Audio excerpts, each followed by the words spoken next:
नमस्कार साथियों, स्वागत है आपका नॉलेज स्प्राउट के इस महत्वपूर्ण और जागरूकता फैलाने वाले वीडियो में।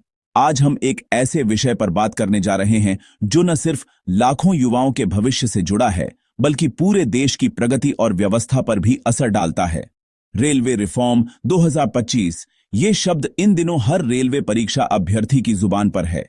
हर कोचिंग सेंटर, हर लाइब्रेरी और हर सोशल मीडिया प्लेटफॉर्म पर इसी की चर्चा हो रही है।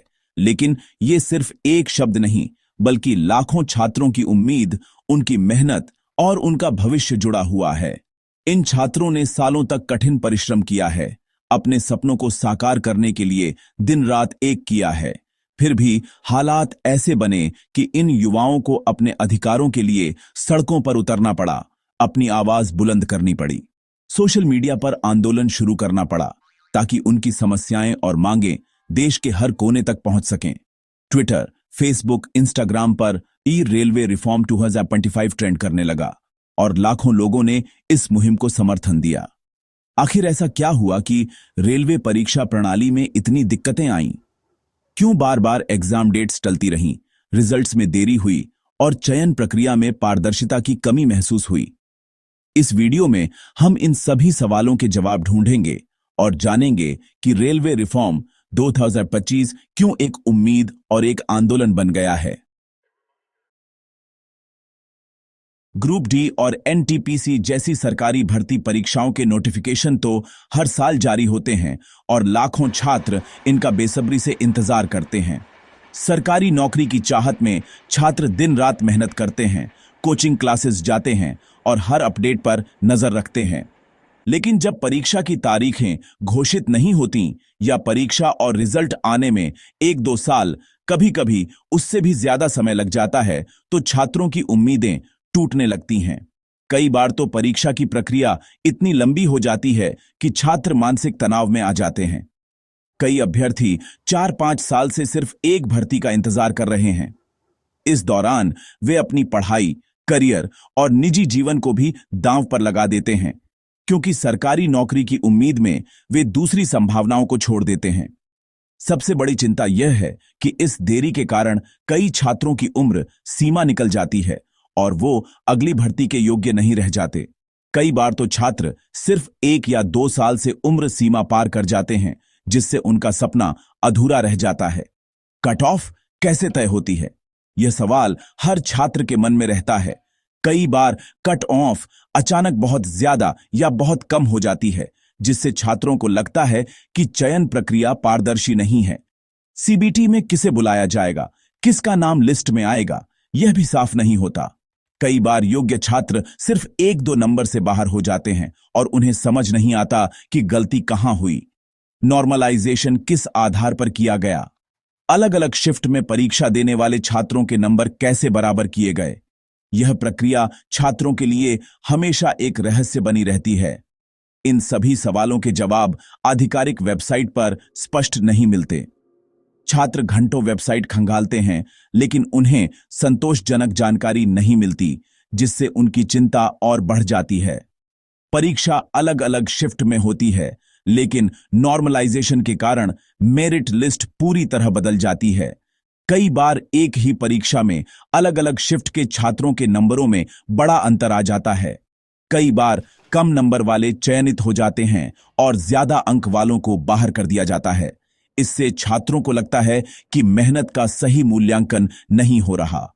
छात्रों को लगता है कि ये अन्यायपूर्ण और गुप्त प्रक्रिया है। वे अपनी आवाज उठाते हैं, सोशल मीडिया पर लिखते हैं और कई बार सड़कों पर भी उतर आते हैं, लेकिन उनकी समस्याओं का समाधान नहीं होता।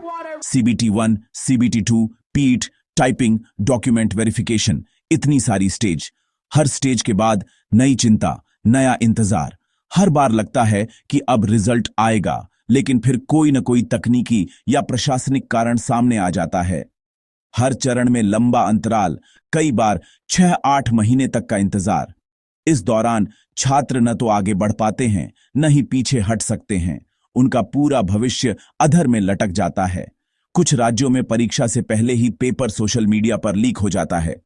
इससे न सिर्फ परीक्षा की विश्वसनीयता पर सवाल उठते हैं, बल्कि मेहनती छात्रों का मनोबल भी टूट जाता है। इन सब समस्याओं के कारण मेहनती छात्रों का भरोसा पूरी तरह टूट जाता है। वे खुद को ठगा हुआ महसूस करते हैं और कई बार सरकारी नौकरी का सपना छोड़ने पर मजबूर हो जाते हैं। 2023-24 के दौरान ट्विटर और टेलीग्राम पर एक हैशटैग ट्रेंड करता है, रेलवे रिफॉर्म। छात्रों ने स्वतः संगठित होकर यूट्यूब पर लाइव वीडियो, ट्वीट्स और मैसेजिंग प्लेटफॉर्म पर जागरूकता फैलाई। ये आंदोलन न किसी राजनीतिक पार्टी का था, न किसी कोचिंग संस्थान का। ये वास्तव में छात्रों की आवाज थी जो कह रही थी, हमें निष्पक्षता चाहिए, समय पर परीक्षा चाहिए और पारदर्शिता चाहिए। लगातार परीक्षा टलने और अनिश्चितता के माहौल ने छात्रों की मानसिक स्थिति पर गहरा असर डाला है। कई छात्र डिप्रेशन, चिंता और तनाव जैसी समस्याओं से जूझ रहे हैं। हर दिन एक नई तारीख, हर बार एक नया नोटिस, इस असमंजस ने उनके आत्मविश्वास को हिला दिया है। कई बार तो छात्र खुद को अकेला और असहाय महसूस करते हैं, क्योंकि उन्हें नहीं पता कि उनका भविष्य किस दिशा में जाएगा। कोचिंग, रहने, खाने, आवेदन शुल्क पर हजारों रुपए खर्च करने के बाद भी कोई सुनिश्चितता नहीं होती। कई बार तो परिवार की आर्थिक स्थिति भी बिगड़ जाती है, क्योंकि माता-पिता उम्मीद से पैसे लगाते हैं कि उनका बच्चा एक दिन सफल होगा। लेकिन जब परीक्षा ही नहीं होती तो सारी मेहनत और पैसे पर पानी फिर जाता है। देरी के कारण कई छात्र ओवरेज हो जाते हैं और वो अवसर उनसे छिन जाता है। कुछ के लिए यह आखिरी मौका होता है और जब वो भी छिन जाता है तो उनके सपनों का टूटना लगभग तय हो जाता है। कई छात्र खुद को ठगा हुआ महसूस करते हैं, मानो उनकी मेहनत और समय की कोई कदर ही नहीं। जब व्यवस्था बार बार बदलती है तो छात्रों का भरोसा व्यवस्था से उठ जाता है। वे सोशल मीडिया पर अपनी आवाज उठाते हैं, सड़कों पर प्रदर्शन करते हैं, लेकिन फिर भी समाधान नहीं मिलता। धीरे धीरे उनमें गुस्सा और निराशा घर कर जाती है और यही सबसे बड़ा नुकसान है, जब युवा ही अपने भविष्य से उम्मीद छोड़ दे। जब सपनों की किताबें बंद हो जाती हैं तो सिर्फ एक छात्र नहीं बल्कि पूरा समाज हार जाता है। यही वजह है कि इस समस्या का हल निकालना अब और भी जरूरी हो गया है। नियमित भर्ती कैलेंडर जारी किया जाए जिससे छात्र तैयारी का सही प्लान बना सकें। सीबीटी में नॉर्मलाइजेशन को स्पष्ट किया जाए, पूरी प्रक्रिया सार्वजनिक हो। हर वर्ष तय समय पर परीक्षा हो और समय पर परिणाम घोषित हों। ग्रुप डी जैसी भर्ती में सीधी और सरल प्रक्रिया अपनाई जाए। पेपर लीक रोकने के लिए डिजिटल सुरक्षा बढ़ाई जाए। शिफ्ट वाइज कठिनाई को ध्यान में रखकर निष्पक्ष मेरिट तय की जाए। सरकार और रेलवे विभाग को चाहिए कि वे छात्रों की बात गंभीरता से सुने। एक ट्रांसपेरेंट पोर्टल बनाया जाए जिसमें हर चरण की जानकारी, स्कोर और मेरिट प्रक्रिया डाली जाए।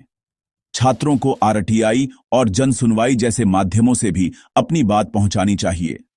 सबसे महत्वपूर्ण, छात्रों को संगठित, शांतिपूर्ण और बुद्धिमत्तापूर्ण तरीके से अपनी आवाज बुलंद करनी होगी। अगर आप भी मानते हैं कि रेलवे भर्ती प्रक्रिया में सुधार की जरूरत है तो इस वीडियो को लाइक करें, कमेंट में अपनी राय साझा करें और इस जानकारी को हर छात्र तक शेयर करें। और ऐसे ही तथ्य आधारित, साफ और निष्पक्ष वीडियो के लिए नॉलेज स्प्राउट को सब्सक्राइब